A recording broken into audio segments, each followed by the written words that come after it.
The podcast you are about to listen to is one of the many podcasts that is part of the College Huddle, the largest fan-led college sports podcast community on the internet. Fan-made, fan-driven, and fan-fueled. The College Huddle.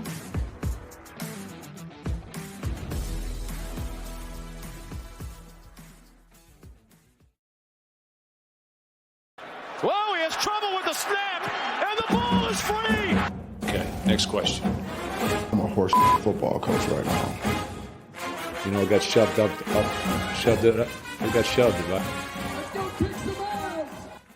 What's up, Spartans fans? Episode 42 of the Spartan Savants podcast. The usual crew, Willy, Nicky, Trav, coming to you after another tough loss for the Michigan State Spartans. This time at the hands of the now 8th-ranked Indiana Hoosiers. Not really a close one, unfortunately, for the Spartans. We will give you all of our thoughts on that. Talk about a little CFP playoff bracket. The committee just came out with their first rankings this year. Basketball preview. We've got basketball season coming up. Big one in a week, just under a week from today against Kansas in the Champions Classic. So we'll get all in. We'll start getting into the basketball stuff. And, of course, we'll have the picks. But, gentlemen, want to start off? Check in how you guys are doing. How's everything going with you guys? I'm doing pretty good. Good. Travi? Yeah. I could have done without a 47-point game, but Yes. not so bad. Yeah. The Lions are beautiful. Yeah, that was beautiful. The Lions just keep doing their thing. They keep bailing Michigan State out. Like, if the Lions, think about it, if the Lions were bad, or even like, let's say the Lions were like 500, or like one game above 500, and Michigan State was what they are, this would be a long football season. Hey, Willy, I have an idea. How about we don't think about that? It's hard. It's already in my like, brain. Yeah. Nick and I were talking before the show. It's like the Lions, that Michigan State loss feels like it was forever ago, because the Lions win was so great over Green Bay.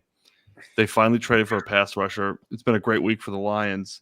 I almost forgot about Indiana, but now, like, as I'm starting the show and getting ready to talk about it, I'm like, damn, this sucks. We lost to Indiana. But yeah, let's start there. You guys made to do some heavy lifting here. I was at a wedding, so I was watching very sparingly. I saw a little bit. I've got some thoughts, but Trav, I'll start with you. Just knee-jerk reactions to what you saw, concerns after the Indiana loss. Yeah, I guess, I was also at a wedding. Luckily, it was on Friday night, so I got to glimpses of it on Saturday and didn't get to watch the whole thing till Sunday. Well, started to try to watch the whole thing on Sunday, and then I had to turn it off in the third quarter because I was so pissed off in the replay. So it's off to a great start there. I got excited when I saw it was 10-0. We started off, we were the first team this year to lead Indiana at any point in the game. So that was a big check mark at the beginning, and then it just all escalated from there. I mean, I thought we were done with these blowouts, that we had turned a page. We got totally obliterated. There was no running game whatsoever on our offense. Part of that was probably because we had to throw a lot, but also we had negative 36 rushing yards. That's not going to do anything at all. And then on defense, we in bad position. We couldn't get a pass rush out there. Missed tackles all over the place. I mean, it was very depressing. And something I thought we were finally done with, but guess not. Yeah, that was they took a slacking. Nicky, I'll go to you before I jump in. Yeah, my notes just say fuck. I will say the first quarter when Childs threw that pass to Marsh and it was 10-0. That was the best moment of the entire season. That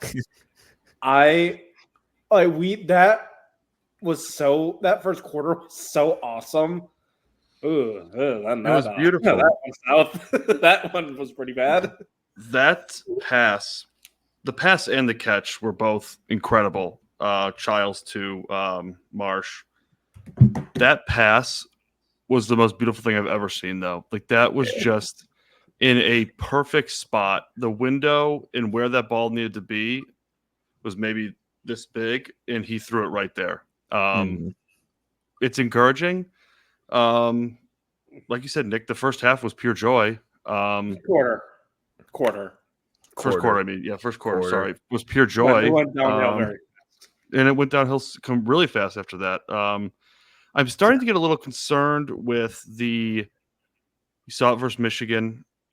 Kind of similar versus Iowa, too, where like it's almost like the first drive or two, the plays that are scripted are really good. And then as the game goes on, they make adjustments, and we're no longer running this because, like, the first drive is typically scripted, right? And maybe even the second drive, depending on how the first drive goes. First quarter usually. Yeah. So now once we get, I don't know, off script, but once we're out of those first couple drives, the offense just looks totally different, and I'm starting to get concerns. I really want to be patient with this coaching staff across the board, because I really do think they've done a fine job this year with what they have. But now you're starting to see, like, Childs makes these great plays, and you're starting to think maybe we have a little more. And they come out looking so good, and then as soon as we get off script, we're just nothing on offense. There's just nothing. Yeah, it's a flat line every game. And in this game, after Childs threw that interception in the I think it was the first interception, we had 54 yards of offense after the entire game. After that, multiple negative yardage drives. I mean, that can't happen. No. It feels like after the first big mistake, usually a turnover, it's like the team just says, "Well, all right, here we go again," and just kind of where the groundhog that came out of the hole and saw its shadow and dove back in. Yeah, it's just I just think it's gonna sound mean. I just kind of think we have a loser roster. I just think we're a bunch of losers, and it takes a while to get out of that. That'll happen with the year one with the 3-9 team. Only won 8 games over the last 2 years. Yeah. Right. It's unfortunate because in a sense, it's a young roster. So, like, you have Childs and Marsh that can grow into roles, but it's also not a young roster in that a lot of, like, look at the guy on the offensive line, or Miller. Like, he's gone after this year. Like, there's a lot of players that will be losing that that were transfers, or had hung around, that are playing in spots now. It's like you look forward to next year, but like kind of losing a fair amount of experience on the offensive line being one and that's been a weak spot for us. So it's hard to like, are the guys next year going to be better? Like, I don't, man. It's like I felt so good after the Iowa win, and these last 2 losses have been depressing. Michigan, I thought the coaches screwed it up. I thought we outplayed them. I go back to Michigan. I think we played a fine game. Last week was not that. That was a loss across the board. That's what's concerning. Those 2 great performances, and all of a sudden you go and lay an egg again. Like I said, I thought we were done with that bullshit. No. Yeah. In Indiana, I mean, they just keep impressing me. I feel like I've been harsher on them just because of their schedule. But they're good. Like, they're legit.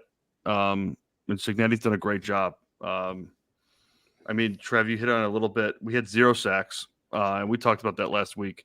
If we don't put pressure on Rourke, 7. Yeah. Not a great performance from the offensive line. They did not build off the performances from Iowa and Michigan. 7 sacks, 15 tackles for loss. Yeah. Not good. Not a great game for that. Not good. Not build off. But we can't keep playing these teams, no matter who we play. I mean, honestly, Illinois, Purdue, Rutgers, they're all Big Ten teams. Those players got recruited by Big Ten schools too. Like, can't keep giving these quarterbacks all day to throw. It's insane. I mean, Rourke basically had whatever he wanted. He was 19 for 29, 263 yards, 4 TDs, no interceptions, and they rushed for 120 yards and 2 TDs. Like, they just took whatever they wanted, when they wanted it, how they wanted it. Yeah, pretty much. It was disheartening to see. Like I said, I had to turn it off for the third quarter. I was getting pissed off, and that was by watching the replay. I already knew what had happened, and it was pissing me off even more. Man, it makes you think, like, with the sacks, like, do you think if we kept one of Simeon Barrow or Derek Harmon, we'd have at least one more win? Like, I do. Yeah, that's a great.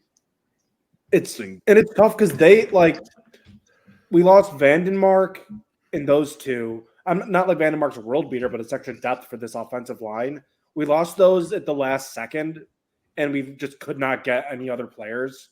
Like, I know that he tried to make a statement about culture and like not making bad faith deals.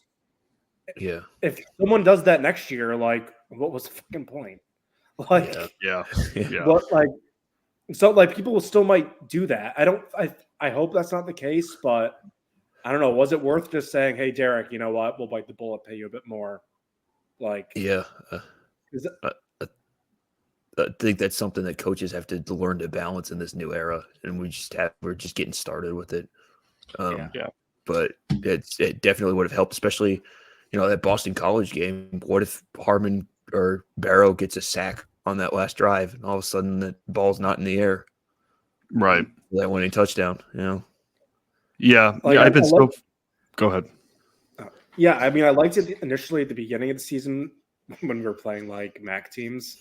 When like the younger guys were getting some run, they looked pretty good. But I mean, playing actual competition, it would have been nice to have had an elite or very, very good player in the pass rush. Yeah. No kidding. With Vandenmark on the offensive line with that guard rotation too, because our guards have been in and out all. I mean, we've lost 2 starting guards within the first 3 weeks. Yeah, I mean, that's tough. Yeah, I've been so focused on the team that we do have. The transfers, now that you bring that up, Nicky, it's tough because one of those players really could have made a difference in any one of these games. I mean, when you look at Michigan was a one possession game that could have come down to a couple plays. The Boston College game, Trav, you mentioned, was a one possession game. Comes down to a couple plays. You think about one less sack for Childs versus Michigan, or that play in the fourth or the first half at the end of the half. If he didn't have to run around out of the pocket, we could have just picked up a block. Or if we got a timely sack, like that sucks to think about because I want to trust what Jonathan Smith is doing. I think Barrow was gone. I mean, he seemed to be looking for. He was the least likely one to come back. Yeah. I agree. Man, it's like, and I mean, it's tough because like they could have left in the winter window. Like, should we have not even negotiated with them at all? Yeah. Right. Like, because then we could have found a replacement. But yeah, Derek Harmon would have been real nice against those Alex Orgy runs. Right. Yeah. He was last week. Yeah. Tough. I mean, what sucks about this was I really thought we had a chance, and I probably underestimated Indiana a bit.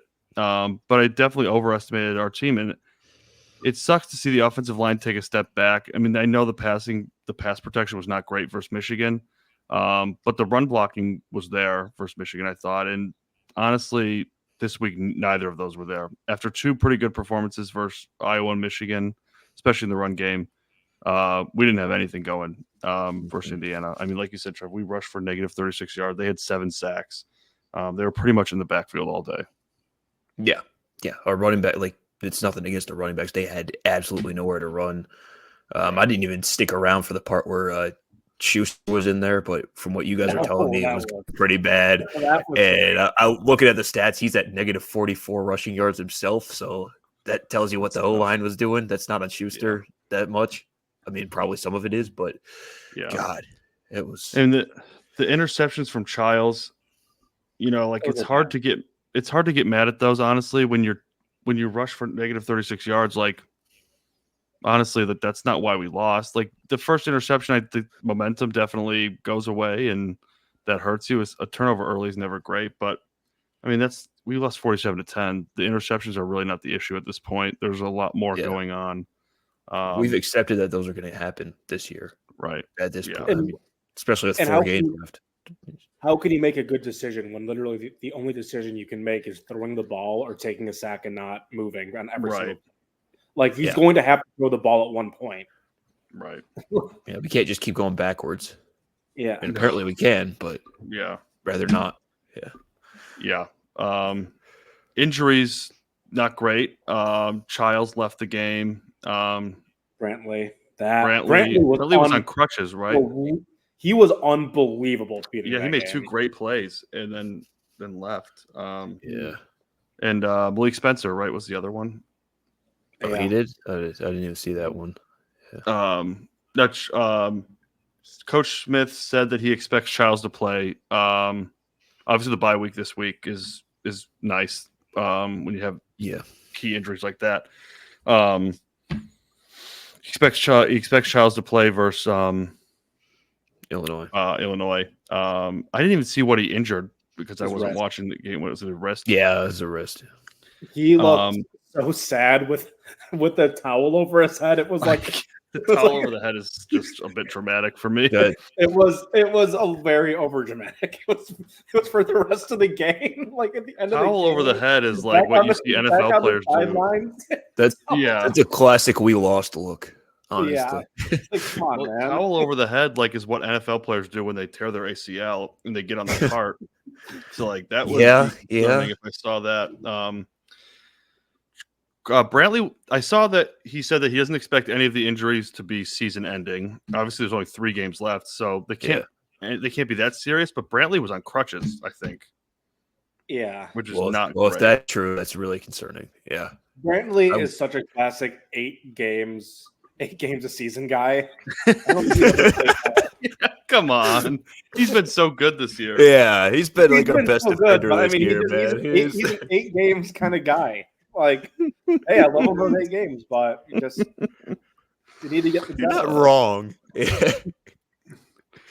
Oh man, I like I said earlier, I'm trying to be as patient as possible with this team, knowing that it's the first year, but like I feel like we're just missing opportunities. Obviously, 47-10, there wasn't really too many opportunities that we missed. Or there's too many of them that we missed. Right? One of the two. Yeah. But like I feel like Michigan, Boston College, like those are games that we blew. Like we should have won those games, and like at the time, Boston College didn't seem like a huge loss. But like looking back, now we're 4-5, 3 games left. I mean, this is, it's kind of like 5-3. Should have off the pot, right? It looks a lot different. Yeah, 6-3. Yeah, that would be bowl eligible. Yeah. I mean, now we're gonna have to scrap for it. Yeah. And go ahead. One statistic that I did see online was that the next 3 teams that we play are in the bottom 5 of the Big Ten in defense and rushing defense. So, good. It's good. Maybe it's because they haven't played us yet. Really, right. I mean, I like our chances. Obviously, Purdue, not their best team, but like at this point, point, I'm not really sure. Like, I'm not really sure what we have with this team. Like, 2 weeks they look good. Like, honestly, Michigan, I thought they played a good game. Boston or Iowa before that, they thought they played fantastic. And then they just come out and give us a stinker like this. And I don't really think that we were that overmatched. But again, maybe I'm not giving Indiana enough credit. But I don't know what we have. Like I thought I knew what we had going into Michigan. And I felt fine with what we had going to Indiana. But now I really don't know. Like I really do not know what kind of team we're working with at this point. I'm at a loss. I think we could say Purdue is probably a win, and the other ones are toss-ups. Mm-hmm. I have a hard time saying Rutgers is a toss-up. They are dog shit. But they've been really disappointing. I just think Shiano. I still see that as a toss-up. The way we've played them lately. What are they? 4-5. Something same like record that. as us. Yeah, 4-4. If that game is for them to be bowl eligible too, Shiano's going to throw everything he has at us. Yeah. Yeah, that's not a game we can overlook, especially the way we've played them in recent years. Yeah. I mean, we were up 3 scores in the fourth quarter on them last year. Okay, stop. That we have to beat them this year. Just I mean, that's a revenge game. That's one you just gotta bring your A game for. You gotta tie the cleats a little tighter, put on the shoulder pads a little tighter as well, and buckle up the chin strap and play football. So with all these concerns, do you guys still feel all right with the Jonathan Smith and the coaching staff as a whole in the direction the team is heading, or are there concerns moving forward? Recruiting is not concerned if we are at this. Yeah. I'll be concerned if we're at this point like this next year. I do want to touch on. I'll give them a year grace period, but yeah. I do want to touch on one thing on with recruiting is the people are such doomers about that kind of stuff. While I don't think it's been that great so far, we just find out one of our running backs is offered by Bama, and everyone's like, "Oh God, oh no!" Like, don't we want our recruits to be good and like noticed by good teams? Well, yeah, well, it's like, do you want our it's either they're not good enough to get noticed by good teams, or they're getting noticed by good teams and they're automatically going to lose. We're automatically going to lose them. Jonathan Smith has to show us something and keep those relationships from going. He kept Marsh last year. Let's see it with Jace. See it with the other guys here. I just think it's like a reaction to like we don't have that many recruits coming in. Period. Right now, in terms of that class, it's like the possibility that somebody could jump ship after somebody else already did last week. That back to back, the optics don't look so great on that to most people. No, I think you're right, Nicky. Like you don't want to look at your commits and be like their other offers are Akron. No, absolutely. Like you do. I think the concern is how are we going to compete with that? Like if Bama, if they offer him and they want to go after him, they'll probably have more money. 100%. Yeah. So the concern is, and he's probably, I don't know. I don't really know. I haven't looked at the recruiting ranks, but he's probably one of our better recruits. Yeah. Given that he's got an offer from Bama. But I think he's a hometown kid. He goes to school on campus, basically. Come on. I get it. But you can't blame people for being concerned. Yeah. Oh, I can. We had another guy go to school right on campus, and he's playing for Oklahoma right now, and went to the school in the other the other state school. So yeah. I am more patient on recruiting just because, Michigan State's never really been that school that gets the top 10 classes, or they're not really in on every high profile guy. Every now and then they are. Every now and then if you get an in-state guy like Marsh that's highly sought after, Michigan State can be competitive on those type of guys. And Jonathan Smith is not really that type of recruiter to go after the big names. If you look at what he did at Oregon State, and we've talked about this, he's looking to build a development type program. We're probably going to see a lot of 3-star recruits. And I have to feel like, as we get closer to signing day, that recruiting class will start to fill out a little more. But I just don't think that Michigan, I just don't get too down on recruiting just because I feel like even when D'Antonio, our most successful years, we weren't pulling in, top 10 recruiting classes. I think we need to be in somewhere in that top 25 is ideal, obviously, but I think as long as we're in that 25 to 40 range, that's probably all right. Right now. What's that? We're like 60 right now. Yeah, I mean, it's got to be better. I mean, we need more. We need more commitments. My point, yeah, that's the biggest thing, I think. Transfer portal too. Yeah, but I don't think Jonathan Smith wants to go to the transfer portal for. I don't think he wants to have to go to the transfer portal like he did this year every offseason. You want to build the program of high school players and then supplement that with, if you need a defensive tackle or if you need a cornerback.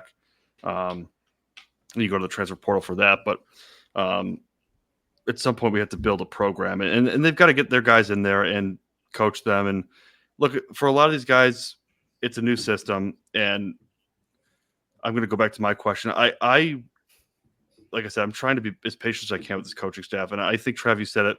I think they get a year of leeway. You know, I like what I'm seeing in terms of the competence. Like, as bad as this year has been so far, 4-5 is not the end of the world, and it's not nearly as bad as it was last year. I mean, just the organization, the leadership, it looks like a totally different team. While the results are not that far off in terms of wins and losses so far, it looks a lot better. You know, it's not like chickens running around with their head cut off, people showing up late. I feel like we've got that going. There's not too many like coaching errors that I see. Like, I don't like question too many decisions, you know, one here and there, but that's going to happen no matter what. I feel like we've missed some opportunities this year, and that might be okay. Like you said, Trevor, if it's the same thing next year, that's when we start to get concerned. But I mean, it's hard to start looking at next year. I mean, we still have a chance to go 7-5. I like our chances versus these three teams. But again, I don't know what team we have, but I'm going to keep my confidence in Jonathan Smith and the staff. But the offense is concerning. Mm-hmm. Absolutely. Like, it can't just be one good drive. More this year. Yeah. Yeah. And there's bright spots, right? Like Childs every, like, at least 2 or 3 times a game, he does something that's like, oh my gosh, I can't believe our quarterback can do that. And obviously Marsh is a stud. Hopefully we won't have to worry about losing him in this offseason, but I feel like we've gotten over the hump with him. The hard part's probably done, but I don't know. I have no idea. Well, he and Childs are really close. Their moms are like TikToking all the time and stuff. Like, I think we at least have them for one more year. Like, if we suck next year, I could see them trying something new. But like, because I mean, it's not like we have no money. Like, we do have some NIL, and they are getting a large portion of that, I'm sure. I do have one fear. It's kind of a doomer fear that we're just not gonna like really try to compete with NIL in football until Tom Izzo retires. I kind of feel like our donors might be just kind of being basketball guys until then for the big bucks. Then you look at our basketball recruiting and maybe not. So. That's one thing I feel like has almost taken a step back, and maybe it's just quieter now, but like when Tucker was here, you had the SD4L, and I feel like it was almost shoved in our faces, like tweeting about it, constantly hearing about it. And now I feel like it's just quiet on the NIL front. And maybe that's how Jonathan Smith wants it. I don't know. But like, I feel like they should be reaching out to like you have your big donors, right? Obviously that you're counting on but you like, I feel like you need $40 a month here and there from Winston Earl or Nick Homburg. Like, I assume they reach out to season ticket holders, but like they should be reaching out to everybody. Like that list of who they reach out to they should have something like Green Line, honestly. Yeah. Green Line should just be what Green Line should be for. Yeah. This is probably like not a good indication of my character or intelligence, but if MSU Green Line called me asking to donate to the football team after like a big win, I would totally fucking do that. Like, Absolutely. I mean, the alumni base is so big, and it's such a passionate fan base too. Like, I have a hard time believing, with as big as our football program is, that we can't. And look, maybe the NIL situation is fine. Obviously, they got Childs, they got Marsh, they've got other players that are probably getting paid a pretty good amount. So it's probably not nothing, but you know, it's something that you have to keep going. You have to keep up. You know, obviously, there's always going to be teams that have more money. There's not any doubt in my mind that's how it is. But you got to keep up to be, you know, the way that college football is going with the Big Ten and the SEC kind of being these monster conferences, the competition is only getting harder. Like, look at this year. I mean, Indiana is good all of a sudden, and they just kicked our ass. And Oregon and Ohio State, like, they're not going anywhere. Michigan's going to be back. Like, this is like Penn State. Like, this is a tough conference, and you don't want to be stuck at the middle to bottom every year. Like, I don't know. I'm just worried that we're not going to keep up with where we need to be. But that might be misguided. I don't know, but that's what keeps me up at night. I think it's just because it's not publicized so much. We'll see how that turns out down the road. Yeah. But Yeah, it's something they need to be using. Yeah. Also, we're not the only school in the world, in the country, that has who doesn't know what they're doing with NIL. I feel like that's probably 90% of schools. No, you're probably right. Oh yeah. You're right. Yeah. It just seems like a bigger issue because it's right in front of us. Yeah, and also because we with had everything last year that was Yeah. public. shove Everything it that down your we throat. do- Yeah. Everything that we do is just every mistake we make is the most public thing in the world. Yeah. Well, it's just, I mean, in terms of NIL, the whole practice is just, everybody's still trying to figure it out across the board. They got all this federal legislation they're trying to throw in there, whether it's going to be used or not, and all that stuff. Nobody knows what the hell's going on with it. Yeah. No, I hear you. It's hard if you're not like a school like Oregon or Ohio State that just is like, oh, the rules really are the rules, whatever. We have unlimited money. Like, it's going to be hard to compete with that, even once you have it figured out. But it's a lot easier to figure it out when you have a war chest like those schools do, I guess. You got Phil Knight and Nike in your back pocket. Right. I mean, yeah. Well, literal, Will going to the right. Yeah. NIL fund.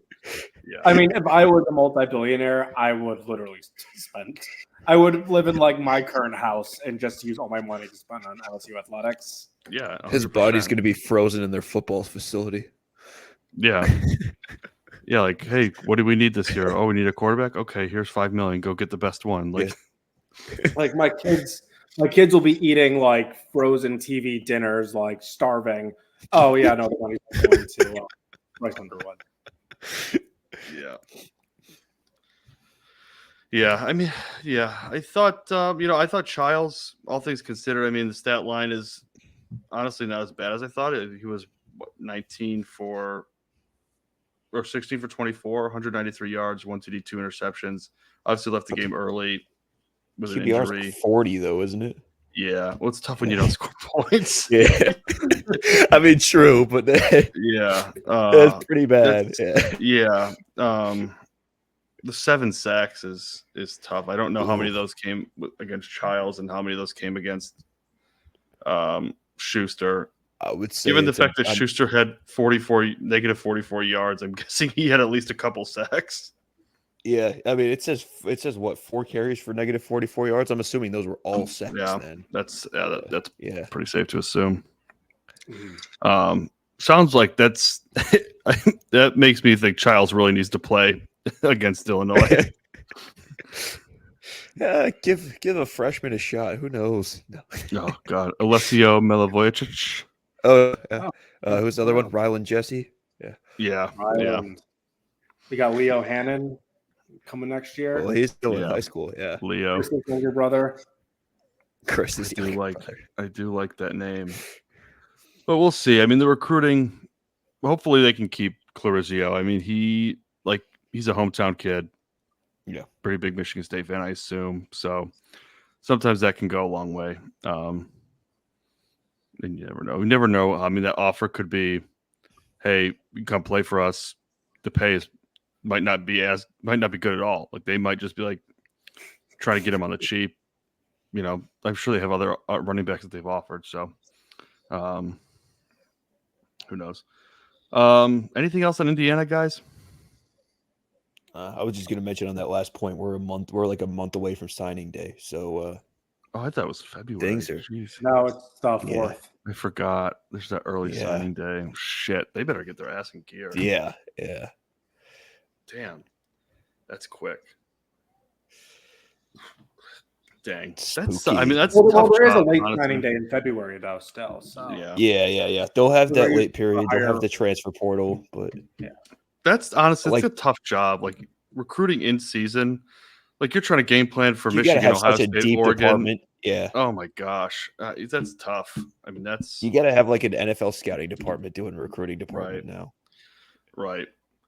Yeah. And like you said, we don't want to be like transfer portal is good for a first year coach. We don't want to be taking 30 transfers every year. No, like you can't have 61 new names on the roster every year. Yeah. That's too many. That's too many This ain't for a Dion's Willy. program. Yeah. No, and then yeah, exactly. You guys want to talk about little college football playoff rankings? Sure. All right, so the College Football Playoff Committee came out with their first rankings this week. I don't know, not too many surprises on my end, but we'll go through it here. And if you guys have surprises, we can talk about it. I think there's probably one that sticks out to me. But Oregon number 1, 9-0. They're expected to get a bye as the Big Ten champion. Ohio State number 2, 7-1. Georgia number 3. They're expected to get a bye as the SEC champion. Miami 4, 9-0. They're expected to get a bye as the ACC champion. Texas 7-1 at number 5. 6 Penn State 7-1. 7 Tennessee at 7-1. Indiana at 8, 9-0. BYU at 8-0 at 9. They are expected to get the 4th bye as the Big 12 champion. And then rounded out with Notre Dame at 10, Alabama at 11, Boise State at 12. The first 3 on the outside will be SMU, Texas A&M, and LSU. So, Trav, any surprises on your end? Not particularly surprising. I might have put Georgia over Ohio State, but that's going to sort itself out with the conference championship. I think same thing. I think Tennessee is better than Penn State, but that's like splitting hairs because both of them are going to be in the field if that ends up that way. And I might have put Indiana a little higher just because they're undefeated, but it's hard to argue with them against some of these other teams. Boise State has a commanding lead on all these other group of 5 teams. I mean, there's only 2 other group of 5 teams in the entire top 25. So, like I said, like I mentioned in my Substack article earlier in the week, ttyler.substack.com, by the way. Nice. There's not much surprise in this first poll. Usually I have a lot more arguing to go through, but I don't have much problems with what they got here. And I really like that 2 of the teams that I cover are in the top 14 and the other school that I went to was in the top 13. So yeah, SMU right pretty there. nice. Pretty nice. I really wish I had not backed off of them as my ACC dark horse after that Nevada game. Yeah, you really should have. That should have doubled down. I was at their practices in the spring and everything too. Oh man. Oh, Nicky, what about you? Any thoughts on your end for the first rankings? Yeah. Oh, first off, I mean, it's just funny how we've played 3 top 10 teams. Every year, man. like, come on. A couple things. Yeah. First off, if a team goes to Bloomington, like, what the hell? like a playoff game in Bloomington, Indiana. Crazy. That's crazy. Penn State, that's going to be beautiful watching them lose in the first round to like Boise State or someone. I would love that. That is goals. Yeah. James Franklin. I mean, let's just big game James. James Franklin, that guy sucks.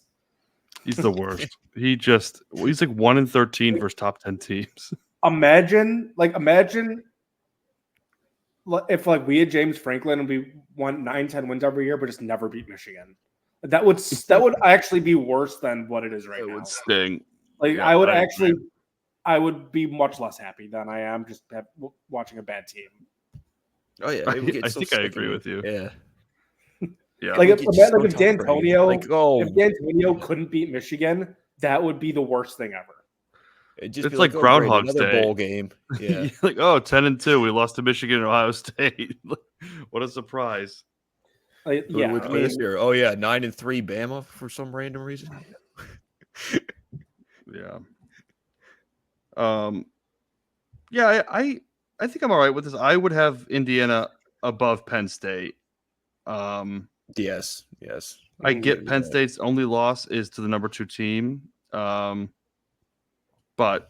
I mean, Indiana has like not scored like more than 40 points like once. And it doesn't really seem to matter who you put in front of them; they just blow them out. They better be Michigan this weekend. Yeah, I will be so upset if Michigan wins that game. Kurt Signetti gets insta like all-time hatred if he loses that game. Oh yeah. I could see Michigan winning that one too. I could too. Don't you dare! Don't you dare! They're due for a bad performance. I keep waiting for it to happen, but yeah, I mean Texas. I don't know. I'm interested to like. I wonder what it would be like if they could only choose 4 teams. Like, would they have Texas above Miami or? It's hard to put Miami out at 9-0. Would they have Ohio State at number 2? I don't know, but that I think with 12 teams, it just kind of opens it up a little bit more to let things play out. But looking at the teams on the outside looking in, SMU, A&M, LSU, Ole Miss, Iowa State, Pitt. I'm starting to like, what is too far back? Like, does SMU, I guess, would have to win the ACC. They have to beat Miami. Do they play? When do they play Miami? No, they don't. Just that would just be a conference championship. Okay, that's the thing. SMU, Miami, and Clemson all do not play each other. Interesting. The rest of the year. Seems like a huge oversight. Yeah, I agree. A&M kind of shot themselves in the foot. We get that schedule. It was in a very tough spot, especially with Le'Veon Moss out for the year. That was their best offense whatsoever on an offense that doesn't really have anything. Is near dead last in passing offense and is basically just a defense now. Yeah, I think there's just too many SEC teams in there ahead of them. Like, I mean, they don't play anybody good in Texas, but yeah, they probably can't. I mean, with 2 losses, one's to they'll be 9-3, I think, at the end of the year. Yeah, they won't be in. LSU, Alabama this weekend. That's pretty much a elimination. Loser goes home. Elimination game. Yeah. And same for Ole Miss, Georgia. I mean, Georgia might not be out with 2 losses, but Ole Miss is definitely out with a loss. Yeah, that their season's done. Tennessee kind of lingering. They've been kind of quiet. Georgia coming up. Yeah. They got Georgia next weekend. Yeah.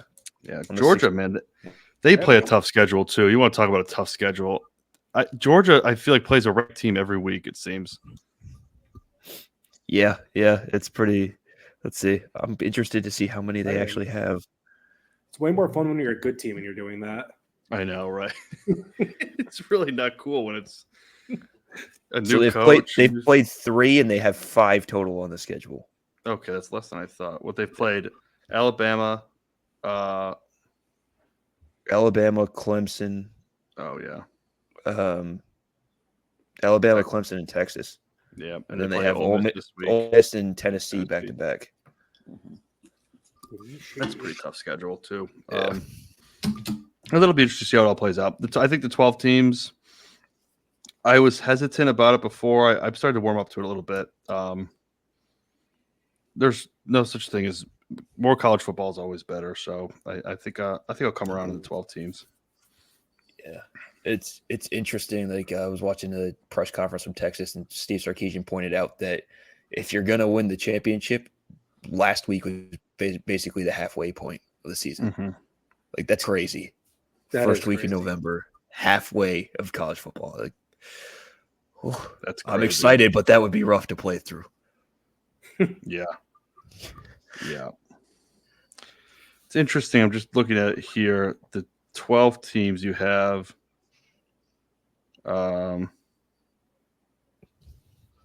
One, two. This is great podcasting. 3, for four Big Ten teams. 1, 2, 3, 4 SEC teams. Then you have an independent group of 5, Big 12, and 1 ACC. That's interesting. That's probably about what I expected. 4 teams from the Big 10, 4 teams from the SEC, and then a smattering for the rest of the 4.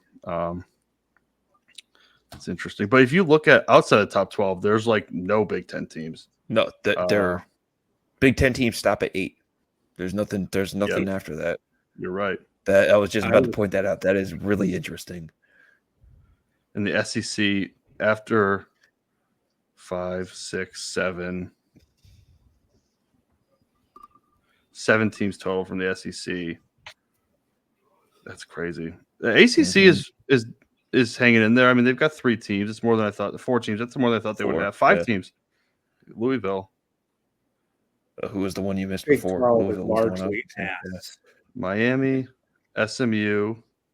Yeah, Louisville, Clemson. Clemson. Pitt's the one that I missed. Yeah.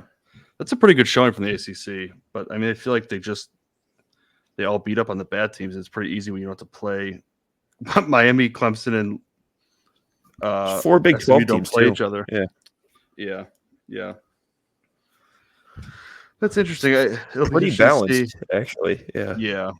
I'm interested to see how much these change week to week. I mean, obviously, like, you've got Alabama, LSU this weekend. That's like if Alabama loses, they're out. But it'll be interesting to see if LSU jumps in. They probably would just flip spots, honestly. And Ole Miss, Georgia as well. I don't know if Georgia falls out of the top 12 with a loss, but it'll be interesting. I think this is very interesting. I think 12 teams makes it. I mean, you really do see how it opens up for like opportunities to get in. Like, I mean, obviously BYU and Indiana. I mean, they're both undefeated. They're having great seasons, but like they would not typically be in a playoff position. Unless they win the conference. Notre Dame, I feel like they're going to squeeze in no matter what, as long as they can hold on to one loss. But you really do see how it opens up for a lot of teams. Yeah, I mean, how long's Army going to be able to hang around, lurking behind Boise, waiting for the trip? I'm hoping they can hang in for as long as possible. That'd be interesting. Yeah. They've got a big one coming up in a couple of weeks versus Notre Dame at Yankee Stadium. They got a pretty big one this week with North Texas. The Mean Green. That's a 5-3 team on the road. The Green Waiting Machines. I do want to tap my team that puts up a lot of points. Yeah. The Army SMU or the Army Air Force line last week. I think everyone took. No, I took Air Force. You and me, Nick took Air Force. Yeah, you took Air Force. That ended up being a great pick. I was very close. I wanted to change that. It was close. Yeah. But I'm glad I didn't. It was close. I saw they were 1 and 6. Okay, that's not good. Oh, all right. Basketball time. Okay. Woohoo! This is want to know. You're absolutely right. Not the greatest showing versus Monmouth, but I honestly didn't watch much. But they got the job done. I feel like second half was good. Yeah. Izzo does not seem pleased so far, which has me a little concerned. But I also think it might be good when he's a little pissed off. I don't know. Let's just tell me what you make of this year, what you think about the team. I've got some a little bit of notes here that we can talk about, but just give me 30,000-foot view, and then we can jump into details. Travis, I'll start with you. Yeah, I have 0 expectations, which is a great thing because as opposed to last year where we had national championship expectations and we lost the first freaking game of the year. We come back in now. We already have a win. I think the team kind of meshes a little bit better together. Obviously, we'll get more into detail, but it hasn't quite gotten to the point that we want to yet, but it shouldn't already because we want it in March. But I think there's a lot of pieces there. I think there should be more shooting there once everything ramps up a little bit. And there's a little more athleticism and a little more versatility in the lineup and guys that can play together and, small ball, bigs, normal lineup. And guys that the athleticism kind of matches together. So hopefully that leads to a better than a 7 seed, I'll say. How much better? Who knows? But so far, they got me feeling like it's going to be a little bit better. Just a little. Yeah. Yeah, Nicky, what about you? Yeah, I still can't even think about last year without getting mad. Like, I haven't thought about basketball in a long time. And I happily have not thought. I've blocked out of my memory. I was so disgusted by last year. Realistically, I predict us being 7 seed Spartans again, just because how could you not with the past 4 years? Well, I don't think we'll be too far off of that, But from what I've seen so far from the exhibitions, the Spain games, last night, Fears doesn't really score as much as Hogard, but seems to have a better chemistry with a lot of the guys. Really seems like a true floor general. Likes to be coached. Booker looked horrible. Hopefully that changes. He looks seriously bad. Aikens finally looks like not a freshman. yeah, which was we nice. we needed that. I was going to bring that up, but we needed that. Yeah. If he can do that every game, we're in great shape. Fiddler seems fine. He really knows how to draw a foul, which I like. Simeon Zapla or whatever, he seems solid, probably better than Suzuki or Cooper. I'm cool with Cooper being our backup. Plays decent defense. Who else is there? Cohen Carr is just, he's off the bench reserve. Yeah. Fun to watch. Cool. Oh, Kohler looks great. I'm really liking Kohler's strides. Like him at the 4 instead of the 5. I would like it better if he caught the ball more. Seemed to bobble a lot of passes. Yeah. We always got to have a guy that does that, it seems. We got to have a guy that does that, a guy who doesn't know how to inbound, and a guy who travels all the time. So that seems to be the 2020 MSU's identity. But, we're deep, too, off the bench. Holloman. The freshmen both look good. Oh, Jay's looked awesome. I like how he just gets in it and he gets a look and he shoots the ball. Like does not seem timid when it comes to shooting the ball, which I like. He was making plays on defense too. Immediately when he got in there, get some steals. Kurt has a smooth shot, man. He has some work to do. Yeah, he has some work to do, but he can definitely give us. He can get buckets. Really, my goals for the team, my personal goals is just top 16 finish, be a top 4 seed in March, top 3 in the Big Ten. Would love a Big Ten championship, but let's just start with top 4 seed. Well, let's build our way back up there. Top 4 is possible. Agreed. Yeah. Agreed. Yeah, no, I'm with you guys a lot of that to later, but yeah. Oh, sorry. I'm with you guys on it all. I kind of like that Izzo is what I like about Izzo is doesn't blow smoke. Like he doesn't really use coach speak when he's like, he doesn't really hold back. Like he'll say like, I thought Fiddler played terrible. He's got a long way to go before I can count on him being a useful player for us. Like that's fucking harsh. Aikens, I think is it's got to be his year. It's got to be his year, his team. What's his last shot? If not, we don't make the tournament. That's why we will not be very good if Aikens is not very good. And I don't want to put tons of pressure on one player because, Nick, you mentioned we are deep. Like there's other players that can score or make plays and be productive. So, when Aikens doesn't have it, we can survive. But like we cannot go all year with Aikens averaging 10 points a game and 1 assist and 3 rebounds. Like he's going to have to be better than that. I think Fears is a true Tom Izzo point guard, which I feel like we haven't had in the past couple of years. Hogard was not that, obviously. Tyson Walker point guard Closer. size, Yeah. but really was more honestly probably better, a little bit better catching, shooting, probably playing off the ball than Izzo would like in a point guard. So I'm okay if Fears is not scoring. Like look at Cassius Winston. He was probably a classic time as a point guard, but he was a good scoring version of that. Mateen Cleaves, I feel like is where Fears could kind of make his that would hopefully be like his top end comparison. So I like that we kind of have a true point guard and we don't have to have these weird lineups where sometimes AJ's playing the point or sometimes Tyson's playing the point. But when Tyson's playing the point, it kind of takes away from his scoring ability. So I like the way that it flows with Fears a little better. I think, Nick, you mentioned Kohler. I think this is an important year for him. I think we're going to need him. It kind of got to be his coming out party. And we've seen like spurts of really good. We need him. We need him to be better on defense and rebounding. Obviously, he's talented on the offensive side, but this has got to be a year for him too. Where are my other notes here? Booker has got to step up. He has got to progress. Obviously, he can shoot. Honestly, what did he go 2 for 9 the other night? I'm okay with that because if he's taking 9 shots, that's fine.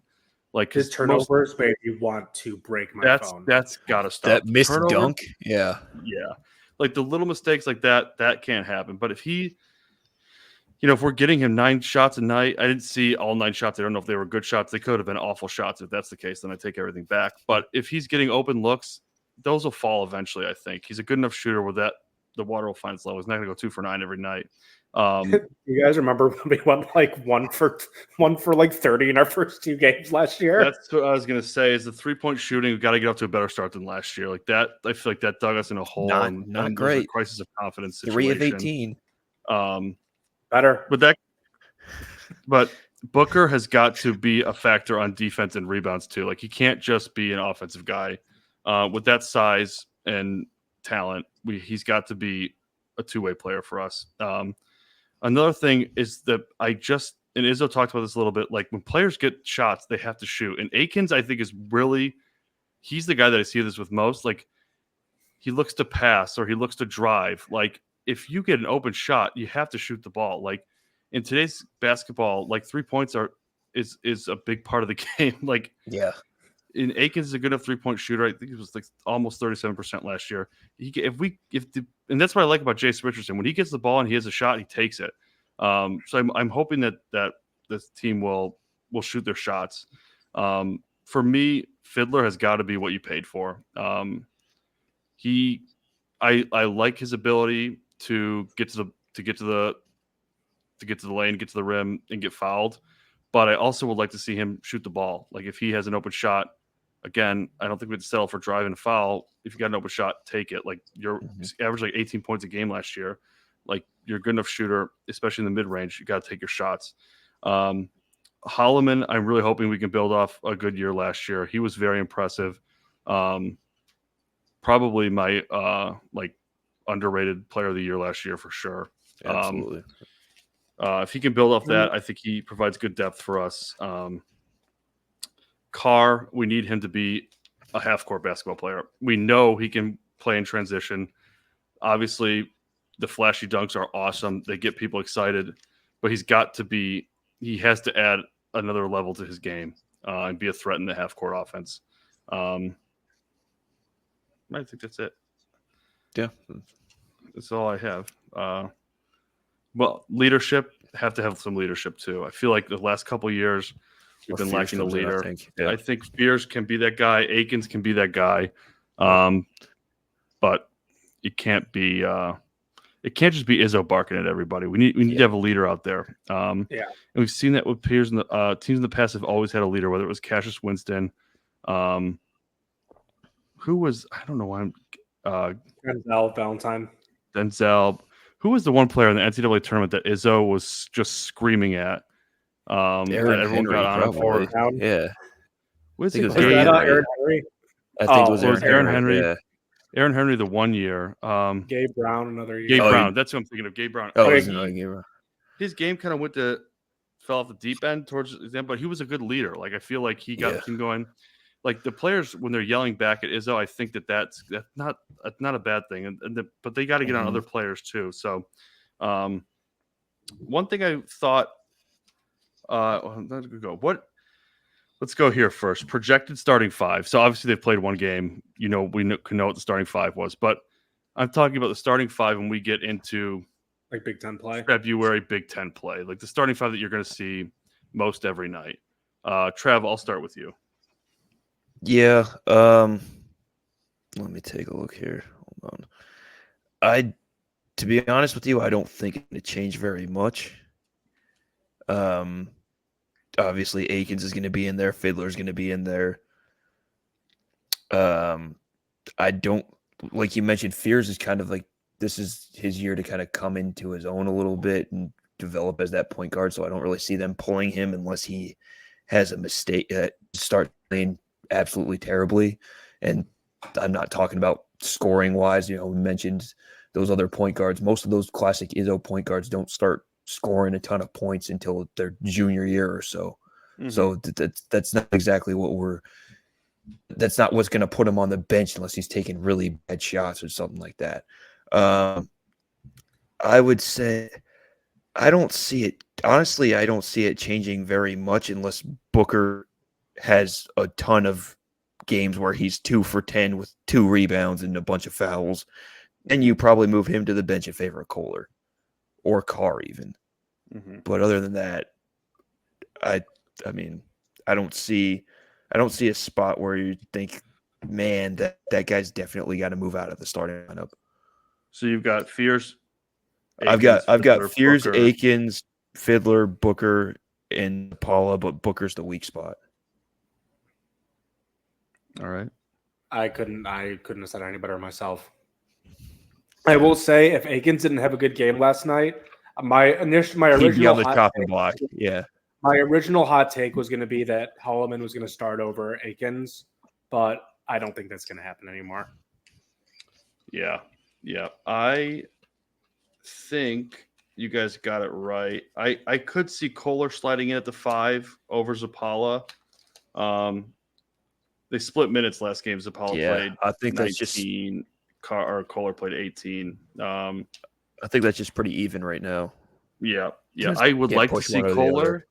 Because if Kohler can get in, that means he's rebounding well, doing what he needs to do, or it means Zapala's playing bad. But honestly, Zapala gave us 19 good minutes. I mean, 4 for 5, 9 points, 8 rebounds. Efficient. Like it's pretty solid. And Kohler too. I mean, Kohler had 8 rebounds as well. So, one thing I was looking at for this team, I don't have too many other opinions on the starting 5. I think you guys nailed it.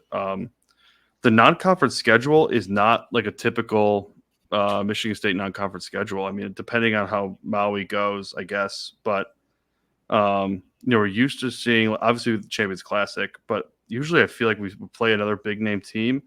We have Niagara tomorrow, Kansas next week at the Champions Classic. They're ranked number 1. But then Bowling Green, Sanford, Colorado, in Maui. That takes care of November. Then December, Oakland, FAU, and Western. So not like a. I mean, usually I feel like we're just get our. Like we spend November and December just playing. Just getting our asses kicked by like last year was like Champions Classic. Played Tennessee in that exhibition game. We played Baylor. I'm missing someone. Duke, I think. This is I think Duke. I think you're right. So it just feels like it's interesting to see that this isn't your typical Tom Izzo non-conference schedule, and I'm interested to see how that plays out for this team. Well, if we win in Maui, we probably play. Yeah, I was gonna say it gets really thick. Yeah, I didn't look at who else was in that, but that changes. They're really good teams. It's but even so, very good. Yeah. Before those invitationals, usually we have 2 or 3 other big name schools that we're playing. There were 4 top 11 teams in that tournament bracket. Yeah. And so we'll end up getting another one, but you got number 3, 3 UConn, 5 Iowa State, 9 North Carolina, and 11 Auburn, all in that bracket. Yeah. I actually think this is good for us having a weaker schedule because the last 3 years we've pretty much gotten into the tournament going 500 in the Big Ten just because we've had so many quality losses. We don't really have that luxury anymore, so we're going to actually have to learn how to win games, which has been a foreign concept to us the past few years. So let's learn to win. Maybe we can even that'd be nice. Yeah. Well, also maybe we can get to 20 wins with a little bit of easier non-conference schedule. Man. That had us on the edge last year. Yeah. Damn it. God, basketball. Oh, that's when the anger comes out. I know, Nicky. That's when Dark Nicky really starts to rise. The football team can really do no wrong. The basketball team, they're on a tight leash. Those February shows were something last year. These are depressing. I hope we can have a better February this year. I can't do the script again. I just can't do the script. No, man. Every I week can't. for 2 months straight. No, I can't. Well, we got off to a better start this year. We won the first game, so far so good. All right, let's do player of the year projection, and then we'll do bold prediction. Nicky, I'll start with you. Player of the year. Fears. It's his team.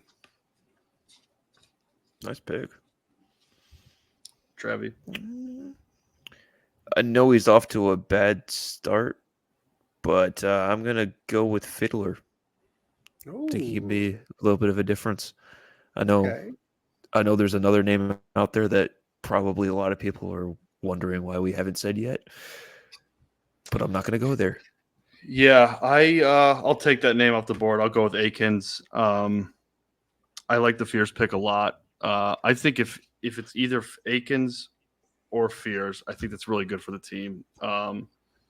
But like I said earlier, what I hope is that it's Akins just by default because he's just kind of, he's the only guy that averages like 13 or 14 points a game. Like I really hope that this is his year because I said earlier, help. We need him. It has to be his year. Yeah. All right, bold prediction. Every year is my player of the year. I couldn't get it again this year. No, we've all been waiting for him. I mean, I feel like freshman, sophomore year, you kind of get a pass. Like Trav said, a lot of players don't really start the scoring, and not a lot of players come in. Even you look at Cassius Winston, he didn't just come in and start, draining buckets his first year or two. So he could get a pass freshman, sophomore year, but Akins it's time. I mean, this is senior year. It's time for him to get going. Bold predictions, Travis. I'll start with you. Okay, how many are we doing here?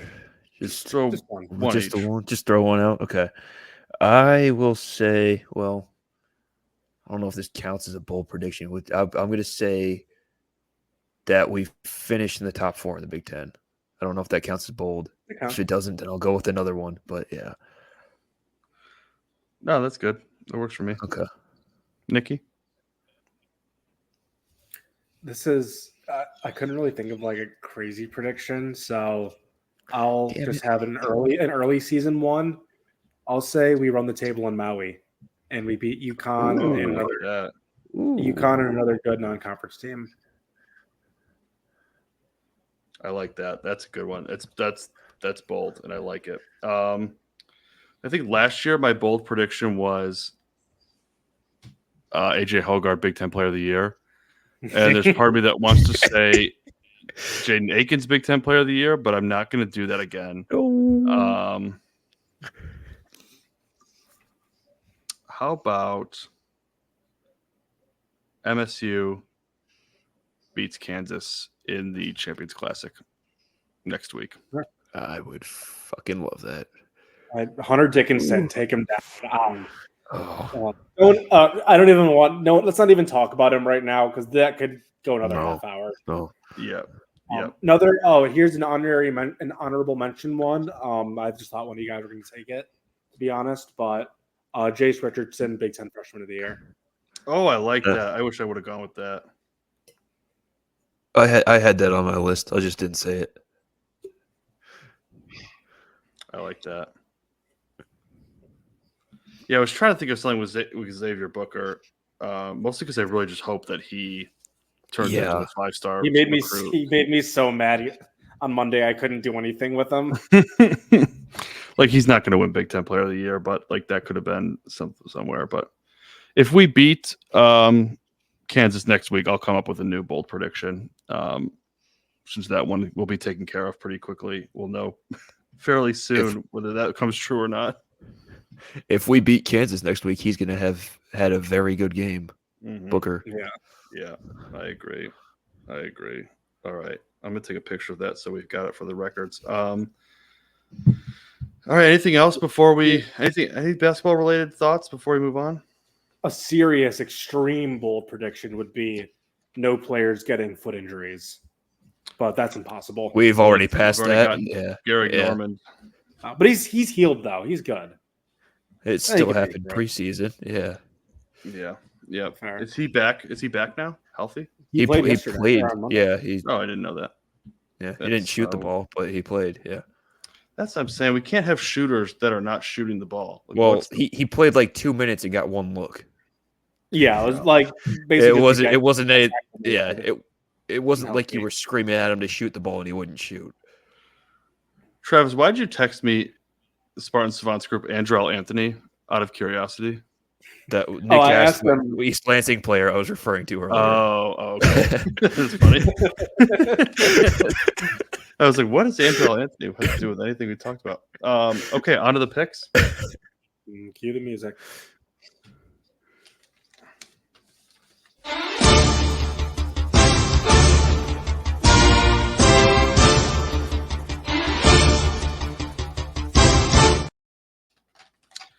All right, a strong week for the boys last week. A winning week. Nicky led the week 9-6. Travis and I both went 8-7. The guest picker Nolan Mustachio Spartan was 7-8. That puts the season standings getting pretty tight here. Travis still in the lead at 74-71. Willy is right behind. I'm right behind 73-72, so just one game back. Then Nicky's worked into just 3 games back at 71-74. This week, I will say, not the greatest slate. Definitely a top-heavy slate. You have the 2 big games in the SEC, Georgia versus Ole Miss and Alabama LSU. Obviously, Michigan State on a bye week. So some of these games, let me tell you, you're not going to be psyched about. But we'll jump right into it. The first game, Florida coming off a good performance. Let me say, I tapped myself on the back last week. I picked Florida to cover versus Georgia. I was the only one that picked that one. Nice. Florida came through for me there. Florida traveling to Austin to take on number 5 Texas. Texas favored by 21.5. Travis. Yeah, that Texas offense against Florida and their third-string quarterback, I will take Texas. Yeah, I'll do Texas as well. They need to start impressing again. I am going to take Texas as well. I think, Travis, you're spot on. Third-string quarterback on the road. After you just played Georgia, too, that's just going to be tough. Okay, right into it here. Georgia, number 3, traveling to Oxford to take on Ole Miss, who's ranked 16th. Big one for both teams here. A little surprised by this line. Georgia only favored by 2.5. I'll take Georgia then. That's really small. Wow. I am also going to go Georgia. Yeah, it's hard for me to go against Georgia when you get them like this. I mean, I feel like Georgia, you're always laying at least 2 touchdowns. So 2.5, I think I got to take them, as sketchy as that line is. All right, this one, we're traveling to Bloomington. Ironically, Indiana gets another home game. The ironic part is they're playing Michigan, who is the king of home games. Indiana ranked number 8, I should say, in favor by 14. Yeah, I'll take Indiana. You know my policy. I have a bad feeling I'm going to go Michigan. I have a really bad feeling. I think Indiana wins, Michigan covers. I'm going to go Michigan. All right, heading to the Big 12. Iowa State, ranked 17th on the outside looking in of the top 12 right now, hoping to boost their schedule with their resume, I should say, with a win over Kansas. They're traveling to Kansas. Iowa State favored by 3. Yeah, Iowa State. Who cares? I'll go Kansas. The line makes you want to take Kansas, but I think Iowa State's in a position where they got to keep winning and they got to win convincingly so. I'm going to take Iowa State with Travis here. Okay, now going to the ACC. 23rd ranked Clemson travels to Virginia Tech. This is a 3:30 in the afternoon game, so not as daunting as a road matchup when you're not at night. Clemson's favored by 6.5. I haven't trusted Virginia Tech in a long time, so Clemson. I think Clemson needs to rebound. Taking Clemson? Yes. I'll go on the opposite side here. I'll go Virginia Tech. I think Clemson wins, but Virginia Tech keeps it. You know what? I'm going Clemson. I don't like that. I think switcheroo. Clemson's just a better team. All right, 20th ranked Colorado, staying in the going over to the Big 12 again. 20th ranked Colorado on the road, traveling to Lubbock to take on the Texas Tech Raiders. Get your guns up. Colorado favored by 3.5. Texas Tech. I don't know. I kind of like Colorado. I'm going to go them. I feel like Colorado's right of the ship a little bit. Trying to play some better football. I will go Colorado as well. All right. Moving back into the ACC. Florida State, 1-8, disaster season. Travels to the land of touchdown Jesus to take on the Notre Dame Fighting Irish, who are ranked 10th. Notre Dame favored by 26.5. Oh my God! Ooh, that's a lot. I was all ready to say I was all ready to say Notre Dame, no problem. But I'll stick with it. Notre Dame. I don't think Florida. I've gotten one right for Florida State this year, and I'm going to do them again. Florida State. I think I've been wrong on all my Florida State picks. I feel like this has to be kind of their Super Bowl at this point. I don't think that they can win, but I think that they can cover. I'll take Florida State. Another big one in the SEC, a big one for Missouri. They're coming in 24th ranked. They are going to host the Oklahoma Sooners. Oklahoma favored on the road by 2.5. Missouri. Oklahoma's bad. Yeah, I'm going to go Missouri there. Oklahoma is Nicky likes the drink. The drink. I don't really like them that much this year. They're not that good. No. Yeah, they're kind of disappointed. This line is so sketchy. I feel like people are all going to be all over Missouri. I'm going to go Oklahoma. All right. Penn State host Washington. Penn State ranked 6th, coming off a tough loss versus Ohio State. They're at home again. Penn State favored by 13. I'm going to go out on a limb and say Washington keeps it closer. Penn State wins. All right.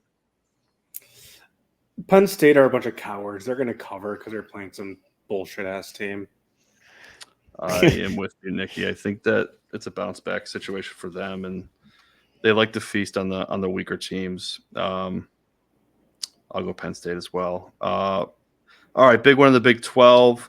Number 9 ranked BYU, looking to keep their Big 12 championship and playoff hopes alive, travels to Utah, take on a struggling Utah team. Many people had picked Utah to win the Big 12. They're sitting at 4-4. Disappointing season for them, losing Cam Rising again. BYU favored in this one on the road by 4. Yeah, I will take BYU to win the Holy War. Same. I'm going to take Utah at home. Ooh. Hopefully this might be the Super Bowl for them as well. So I'm going to take Utah. I feel like BYU is ripe for a slip up. I kind of keep picking against them. It keep proving me feels wrong. like it. Yeah, it feels like it, but Utah is just down. They're this year. struggling. So down. Yep, I agree. Okay. Two SEC teams here that both have big wins this year. Neither team is ranked, but I think there should be a good one. South Carolina traveling to Vanderbilt. South Carolina favored by 3.5. I'm gonna jump on the Vandy bandwagon. They're ranked in the college football, or not in the college football playoff, but in the AP poll, so still technically ranked. South Carolina's been doing some good for me this year. I feel like I've gotten them right a lot, so I'm gonna go with the Cox. I think this is a coin flip game where I'm thinking South Carolina coming off a big win versus Texas A&M. Now they got to travel on the road. I think a letdown spot here. I'm going to go with Vandy at home with Travis. All right, number 4, Miami, favored by 11, traveling to the Rambling Wreck to take on the Georgia Tech Yellow Jackets. Georgia Tech keeps it closer than 11.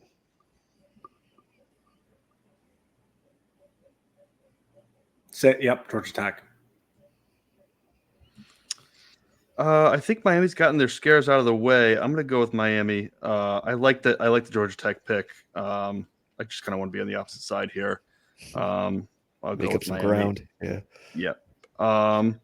Okay. This is what I was talking about. Just not the greatest games here. Syracuse having a pretty good year. I think 6-2. Travels to Boston College, who is sunk down to 4-4. But Boston College favored in this one by 2 at home. I mean, that's a coin flip. Who the fuck cares? Boston College, sure. I guess. Every time I turn on Boston College, they're just getting destroyed. Somebody goes Syracuse. It makes me feel so good. I know. Gosh. I'm going to go Boston College at home. Syracuse can only win so many games. All right, the big one this week, number 11, Alabama travels to Death Valley to take on LSU, who's coming in ranked 15th. This game will be at night. We all know Death Valley is a different place at night. Alabama, the road team here, favored by 3. LSU. Tigers. I Go am Tigers. going LSU as well. The road or the home team at night in that environment. I think that they Brian Kelly's due for a win like this, so I think he gets it done. All right, and of course we have the Lions. Obviously, no Michigan State game this week on the bye. Lions Sunday Night Football in Texas. The Lions travel to Houston to take on the Texans. Lions 7-1. Texans are 6-3. Lions favored by 3.5. Best in the NFL gets it done. Forward down the field, baby. Give me a score prediction as well. Oh, we're gonna score out of this? Okay. Yeah. I'll say Lions 31, Texans 20.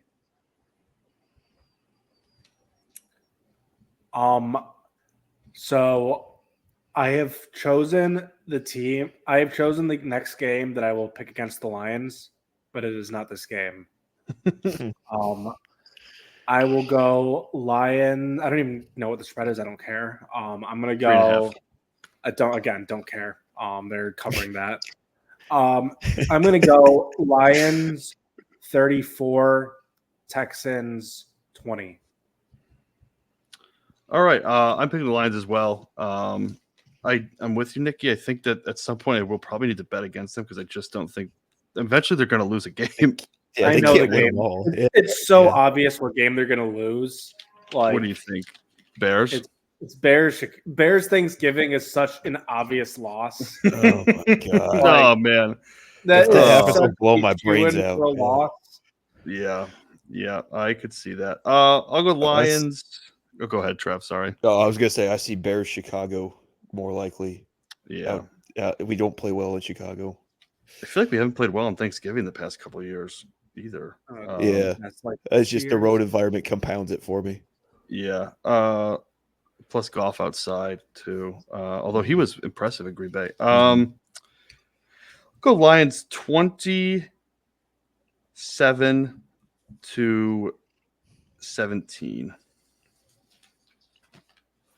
God, I love that. There you have it. That's the week 11 picks, fellas. Hell yeah! All right. We'll be back next week. We'll have Michigan State, Kansas to talk about. Maybe we will maybe even go live for that. Who knows? Something to discuss, perhaps. We'll have that to discuss. We'll be able to preview Illinois. We'll talk. I'm sure there'll be a lot of basketball talk, and be able to get back to Spartan football. Hopefully, back to on the right track against Illinois. That'll be on the road, I believe. But with that, check us out, Spartan Savants, YouTube, like and subscribe. Obviously, wherever you get your podcasts as well. Apple Podcasts, Spotify, Amazon. I'm sure if you're a premium member on Amazon, you can probably skip the ads or go ad free. But wherever else you get your podcasts, check us out. Instagram, Twitter as well, at Spartan Savants. For Willy or for Nicky and Trav, go green. Go white. What?